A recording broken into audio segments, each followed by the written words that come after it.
What if the most important witnesses to the resurrection were people nobody had even mentioned by name until the very last chapter? That is exactly what Matthew does. He has been building this entire portrait of the king for 27 chapters. And then, in the final scene, he places a group of women at the very center of the story, who have apparently been there the whole time, following from Galilee, and we are only now hearing about them. Welcome to Matthew, the King and His Kingdom, Portraits of Jesus, Part 2. I am Jon, and I am here with Lauren. This is Lesson 13, our final lesson of the quarter, Proclamation, the King's Commission. We are in Matthew 28, with our reading beginning back at Matthew 27:57 all the way through to 28:20. And the lesson aim is this: to see King Jesus' resurrection authority and to hear his great commission to us. After everything this quarter has covered, this is the destination. This is what all of it was moving toward. Last time in Lesson 12, we sat with the hardest and holiest ground in the Gospel, the King on the cross. We traced Matthew's dual emphasis through chapters 26 and 27. Jesus going obediently to the cross in fulfillment of Scripture, and at the same time, the deliberate human choices that put him there. We closed by saying the story does not end on the cross. And now we are here. The empty tomb, the earthquake, the angel, the women running, and Jesus, risen, speaking with full authority. This is the lesson we have been moving toward since chapter 1. Let me set the scene, because I think the way Matthew frames this ending is one of the most carefully constructed things in the entire Gospel. We ended Lesson 12 noting that the women were watching from afar when Jesus died. Matthew 27:55 and 56 says, "And many women who followed Jesus from Galilee, ministering to him, were there looking on from afar, among whom were Mary Magdalene, Mary the mother of James and Joses, and the mother of Zebedee's sons." So, they have been following this whole time. Luke and John say more about them throughout the ministry, but Matthew has largely been quiet about them. And then here, at the most pivotal moment in the Gospel, he brings them forward. They are watching at the cross, they are present at the burial, and they are the first to the tomb on that first morning. And Matthew is doing something beautiful with that structure. These women who were there in the beginning of the end are also the first to experience the new beginning. They do not disappear when things get dangerous. They do not flee like the disciples did in Gethsemane. They stay. Which is exactly what discipleship looks like, and we are going to come back to that when we get to question 1.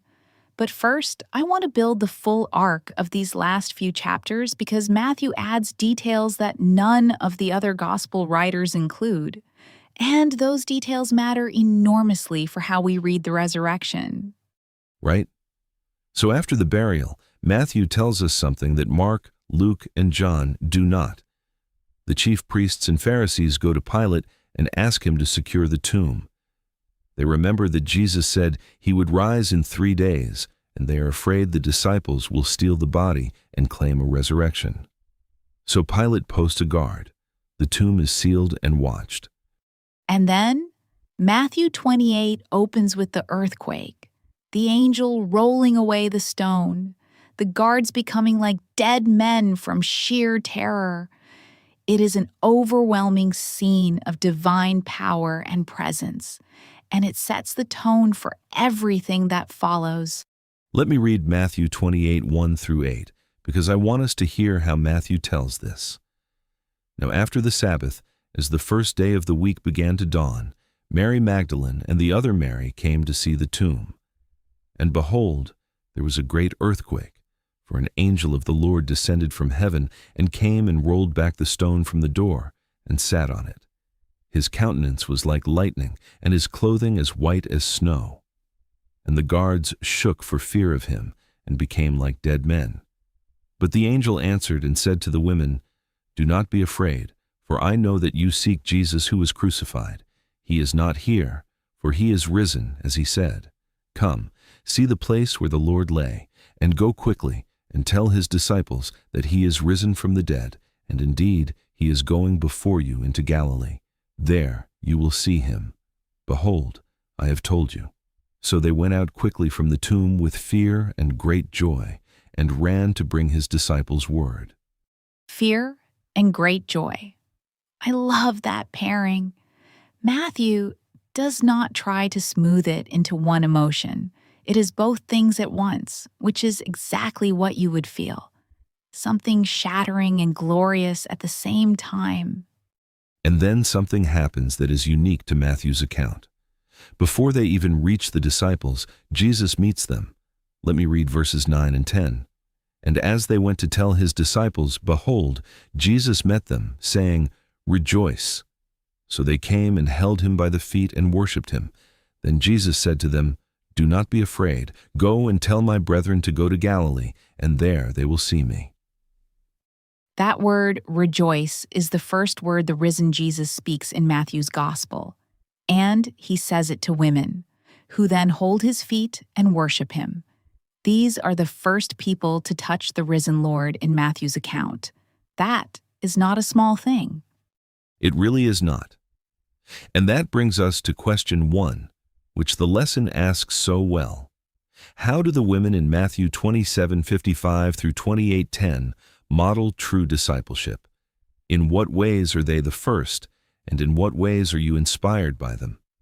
I find this question so rich because Matthew has been building a portrait of discipleship all the way through this gospel, from the Sermon on the Mount to the sending of the 12 to the parables of the kingdom. And now, at the very end, he shows us what that portrait actually looks like in living human form. And it is these women. Think about what they do. They follow Jesus from Galilee to Jerusalem. That is not a short walk. They minister to his needs during his earthly ministry. They do not abandon him when things turn dangerous. They are present at the cross, present at the burial, and the first ones back to the tomb after the Sabbath. They are also the first to receive the resurrection announcement from the angel, the first to actually see and touch the risen Jesus, the first to worship him in his resurrected body, and they are the first to be commissioned, to be sent with the message, "Go and tell." So in a very real sense, these women are not just disciples. They are the first resurrection witnesses and the first commissioned evangelists in Matthew's gospel. The Great Commission of Matthew 28 that we all know and quote, it is actually prefigured right here, quietly in verse 10, when Jesus says, "Go and tell." And what strikes me is that Matthew does not make a big deal about the fact that they are women or that this is unusual. He just tells the story. He lets the faithfulness speak for itself. They went, they stayed, they received, they worshiped, they ran to obey. That is genuinely inspiring. It asks me the honest question. When the ground shifts under my feet, when things get dangerous or confusing or costly, am I still present? Or do I find a reason to be somewhere else? Exactly. These women had every reason to protect themselves and stay at a distance. The disciples who were closest to Jesus had fled. The political situation was still volatile. And yet they came back to the tomb. They came looking for Jesus even in death. Let's move into question 2, because this one is really interesting from a historical and apologetic angle. What details are original to Matthew's record of Jesus' burial and resurrection, and why are they significant? This is where you realize how carefully Matthew is addressing the objections that were already circulating in his community when he wrote this gospel. There were 2 main alternative explanations for the empty tomb that people were putting forward. 2 theories. 1, Jesus did not really die. The other, the disciples stole the body. And Matthew's unique additions to the resurrection narrative directly address both of those. So, the guard at the tomb is Matthew's alone among the gospel writers. Pilate posts soldiers. The tomb is sealed. And Matthew tells us this precisely, so that when the tomb is empty, no one can reasonably say the disciples came by night and moved the body. And then Matthew includes a detail that is almost darkly funny in its honesty. After the resurrection, the chief priests pay the soldiers to say exactly that the disciples came by night and stole the body while they were asleep. Matthew 28:12 through 15 records the bribery. And Matthew is essentially saying to his readers, yes, that story is out there, and here is how it originated, and it is a lie told by men who were paid to tell it. Which is remarkable transparency. He is not pretending the counter-narrative does not exist. He is naming it and showing its origin. That is actually a sign of confidence in the truth of what really happened. There are other details unique to Matthew, too. The earthquake at the resurrection, the descent of the angel rolling away the stone with guards collapsing in fear. Matthew had already told us about an earthquake when Jesus died in chapter 27, with tombs opening and saints rising. These are cosmic, earth-shaking events in Matthew's telling. The timing is also notable. Matthew 28:1 says, "After the Sabbath, as the first day of the week began to dawn." The lesson connects this to Jesus' earlier prophecy in Matthew 12:40, which is unique to Matthew, where Jesus says he will be 3 days and 3 nights in the heart of the earth, just as Jonah was 3 days and 3 nights in the belly of the fish. Let me read that. Matthew 12:40. For as Jonah was 3 days and 3 nights in the belly of the great fish, so will the Son of Man be 3 days and 3 nights in the heart of the earth. Matthew's timing of the resurrection connects back to that specific prophecy. He is the gospel writer most concerned to show that what happened fulfilled exactly what Jesus himself predicted. And that matters because it reinforces Matthew's consistent portrait of a king who is in full knowledge and control of his own story. Not swept along by events, fulfilling them. And Matthew also uniquely gives us that pre-commission in verses 9 and 10, where the risen Jesus meets the women before anyone else. The other Gospels do not have that precise detail. Matthew is showing us that the first encounter with the risen Christ results immediately in worship and an assignment. Every unique detail Matthew adds serves a purpose. The guard authenticates the empty tomb. The bribery explains the counter-narrative. The earthquake and the angel emphasize the cosmic significance of what God has done. The women receiving the first commission shows what faithful discipleship produces. It all fits together. And that takes us into question 3, which is really the theological heart of this lesson. What is Jesus' Great Commission? And how does it relate to Matthew's portrait of Jesus as King throughout his birth, ministry, death, and resurrection? This is the question I have been waiting for all quarter. Because this commission is the destination of everything Matthew has been building. Let me read it in full. Matthew 28:18 through 20. And Jesus came and spoke to them, saying, All authority has been given to me in heaven and on earth. Go therefore, and make disciples of all the nations, baptizing them in the name of the Father, and of the Son, and of the Holy Spirit, teaching them to observe all things that I have commanded you. And lo, I am with you always, even to the end of the age. Every word of that is doing significant work. All authority has been given to me in heaven and on earth. That is not a modest claim. That is a claim to universal, sovereign, comprehensive authority. And Jesus makes it in the context of his resurrection, which is the vindication of that authority. Think about how Matthew has been building to this throughout the gospel. Back in the Sermon on the Mount, Jesus spoke as one with authority, not as the scribes. In Lesson 4, we traced his power over sickness, demons, nature, sin, and death. In Lesson 6, the conflict was fundamentally about authority, By what power does he do these things? And every time, Matthew's answer was the same. He is the King. And now the resurrection is the Father's final, definitive confirmation of that. The one who died on a cross under a sign that said, King of the Jews, in mockery, is now declaring his actual, uncontested, universal authority. What was true all along is now openly proclaimed. And because he has all authority, he sends. The therefore in verse 19 is so important. Go, therefore. The commission flows from the authority.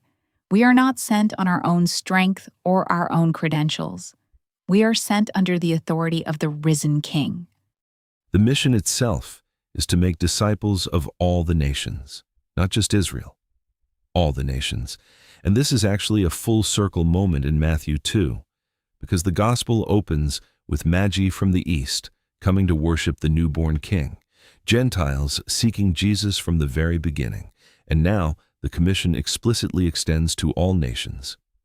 The method is discipleship, baptism, and teaching. Baptizing in the name of the Father, Son, and Holy Spirit.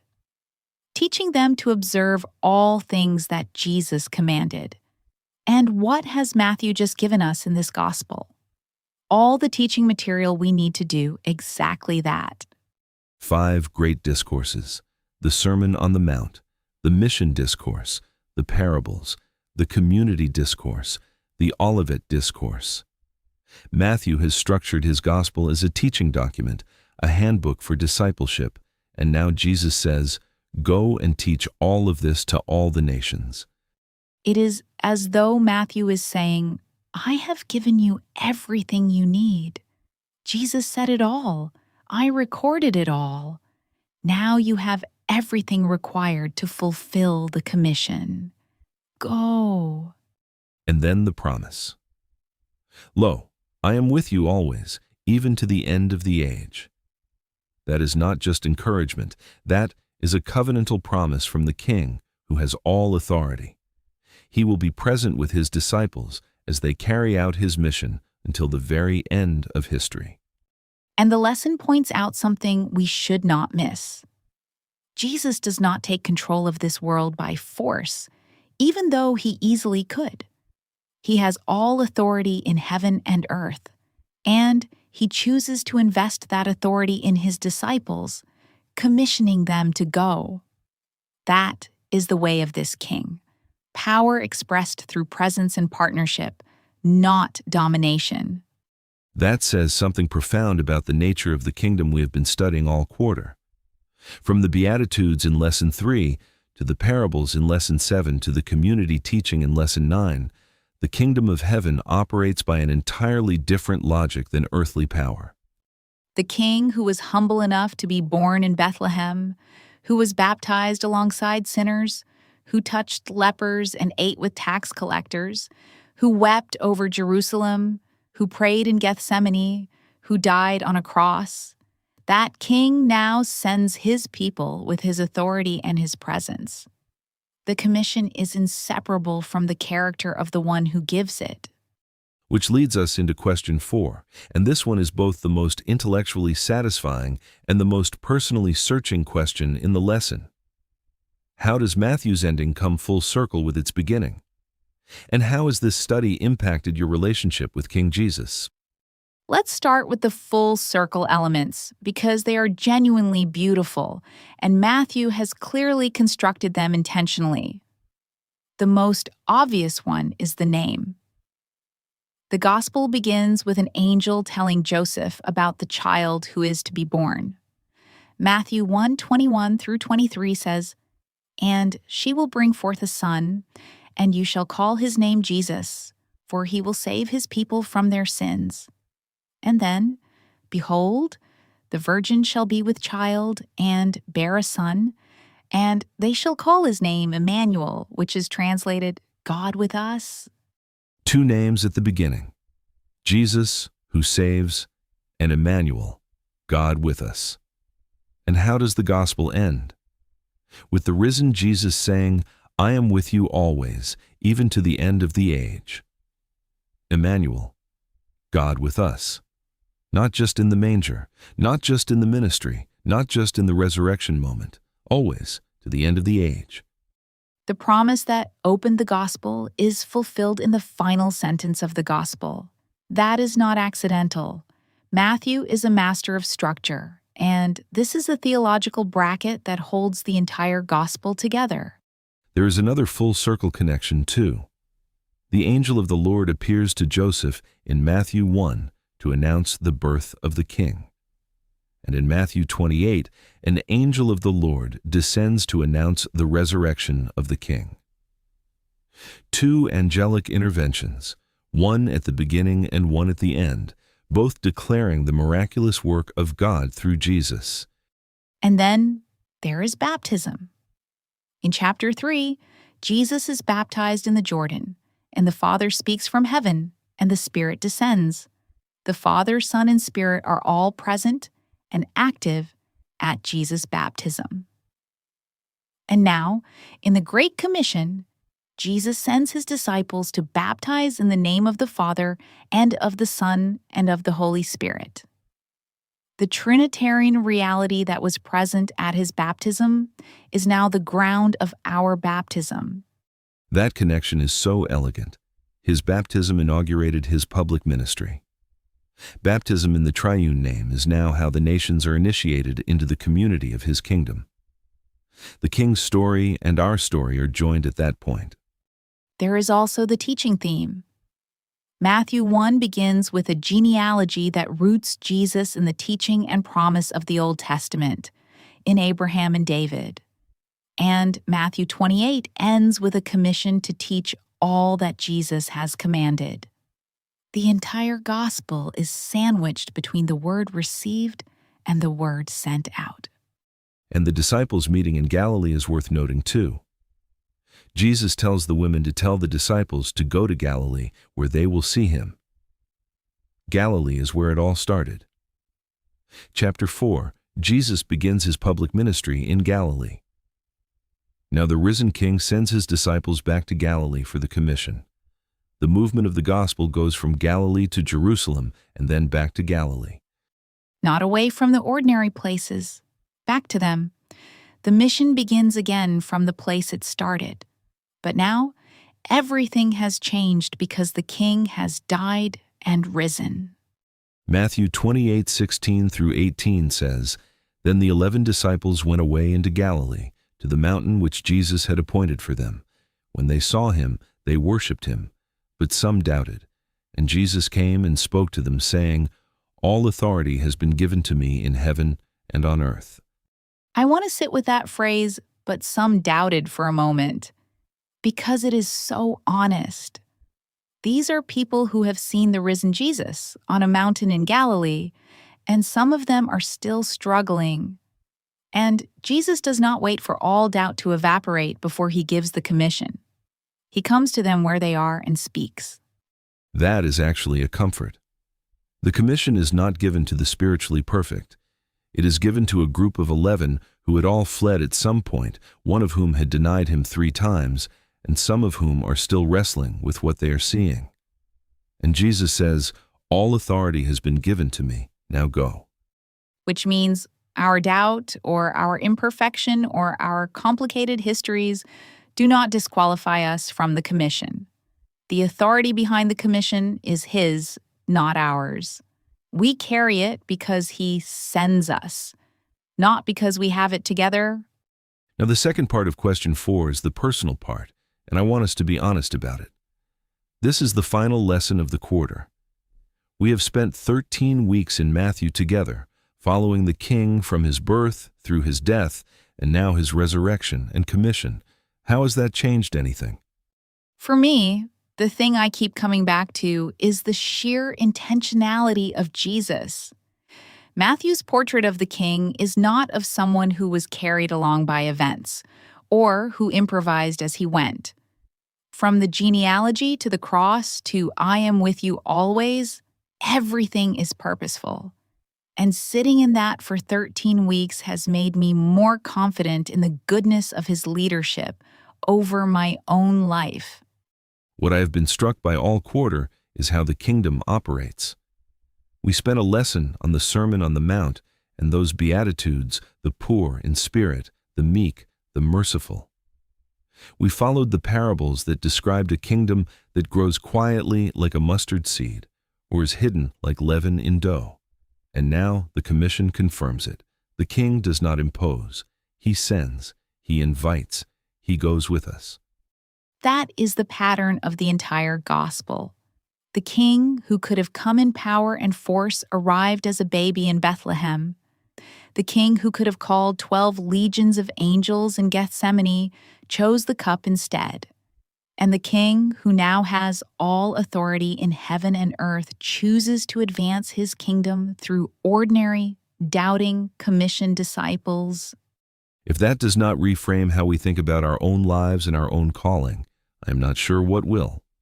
Let's close with the Reflect on It section from the lesson, because it ties everything together so well. The lesson says this: that Jesus is truly king over all has been seen throughout Matthew's gospel, but it is vindicated in resurrection, with the Father giving him all authority in heaven and earth. But it is incredible to think that King Jesus, in all his power and sovereignty, has not taken control of this world by force, as he easily could. Rather, he has invested his authority in us, his disciples, commissioning us to go and make more disciples who will know and follow him as king. That is the way of our king and his kingdom. He goes with us as we share the good news. He goes with us. That is the promise that makes the commission possible. Not go and do this and report back, but go, and I will be with you as you do. Immanuel does not stop being Immanuel after the resurrection. That name is still active. I think the question this reflection is asking us is, do I actually live as someone who is commissioned? Not just someone who attends church or studies the Bible, though those things are good and necessary, but someone who has received a specific personal word from the risen King, go and make disciples? That is a question worth sitting with today, this week, and honestly, for the rest of our lives. Because the commission does not have an expiration date. Jesus said, "To the end of the age." We are still in that age. The commission is still active, and he is still with us as we carry it out. If you are going through this quarter with a Sabbath school class, I hope today's conversation has given you good material to close out the study together. Take time in your group to share how Matthew has shaped your understanding of Jesus as King over these past 3 months. The personal reflection part of question 4 is worth lingering on. And if you are listening on your own, do not skip the personal question. Write it down somewhere. How has studying Matthew's portrait of the King impacted your relationship with him? And what are you going to do now? Because the lesson does not end with information. It ends with a commission. Matthew did not write his gospel so that we would know more facts about Jesus. He wrote it so that we would follow the King and tell others about him. That has been the aim of every lesson this quarter. Lesson 1, the King entering history through David's line. Lesson 2, the King announced and tested. Lesson 3, the ethic of the kingdom in the Sermon on the Mount. Lesson 4, his authority over everything. Lesson 5, the mission extended through disciples. Lesson 6, rejection intensifying. Lesson 7, the mysteries of the kingdom in parables. Lessons 8 and 9, withdrawal and formation and defining moments. Lessons 10 and 11, pressure and woes and the Olivet Discourse. Lesson 12, the King's sacrifice. And now, Lesson 13, the King's commission. It is one unbroken story. A king who entered history to save his people from their sins, who taught and healed and called and trained, who was rejected and crucified, who rose from the dead, and who now sends his people into all the world with his authority and his presence. His name is Jesus. He is Immanuel, and we tell his story. Thank you so much for studying with us this quarter. It has been a genuine privilege to walk through Matthew together, all the way from the genealogy of chapter 1 to the mountain in Galilee, where the risen King speaks his commission. If this series has been meaningful to you, share it with someone, because that is exactly what the Great Commission looks like in practice, taking what you have received and bringing someone else along. We are so grateful for every listener who has joined us week after week. This has been Matthew, the King and His Kingdom, Portraits of Jesus, Part 2. May the King who is with you always be glorified in everything you do. Go and tell. Thanks for listening.